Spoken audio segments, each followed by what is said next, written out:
আমরা আজকাল ফেসবুকে বা ইউটিউবে নানা রকম অ্যালোভেরা জাতীয় জিনিস, প্রসাধনী বা বিভিন্ন উপকারী, বিভিন্ন প্রয়োজনীয় জিনিস আমরা দেখে থাকি। কিন্তু যারা নিজেরা অ্যালোভেরা দিয়ে কোনো কিছু তৈরি করবে বা অ্যালোভেরা বিভিন্ন উপাদান সমৃদ্ধ একটি খাবার বলতে পারি বা প্রসাধনী, সব কাজে আমরা ব্যবহার করতে পারি এমন একটি উপাদান অ্যালোভেরা রয়েছে। তো এই অ্যালোভেরাটা কিন্তু অবশ্যই সঠিকভাবে প্রসেস করতে হবে। অনেকে অনেক কিছুই বলে, কিন্তু গোপন টিপসটি কিন্তু অনেকেই বলে না বা শেয়ার করে না, যেটা আমি তোমাদের সাথে শেয়ার করব।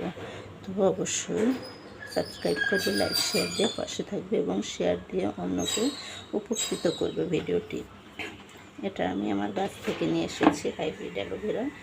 তো যে চারা অ্যাভেলেবল, বড় কথা হচ্ছে এই যে এটা দেখো, লাল মতো একটি পদার্থ।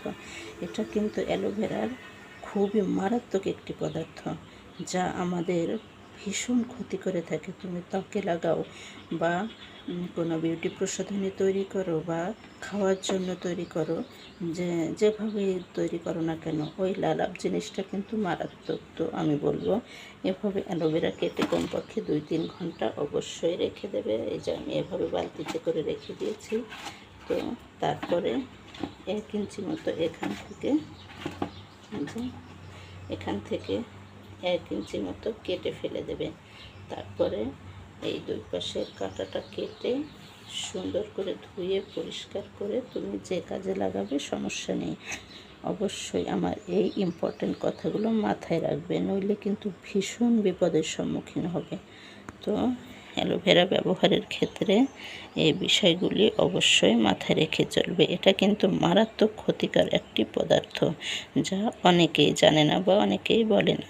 তো বন্ধুরা, তোমরা অ্যালোভেরা সম্পর্কে অনেক কিছু জানতে চাইলে আমার চ্যানেলে আছে, অনেক ভিডিও দেওয়া আছে অ্যালোভেরা সম্পর্কে, তোমরা জেনে নিতে পারো। আর অবশ্যই সঠিক নিয়মকানুন জেনে বুঝে প্রতিটা জিনিস ব্যবহার করবে। ঠিক আছে? অনেক ভালো থেকো তোমরা, তোমাদের জন্য শুভকামনা।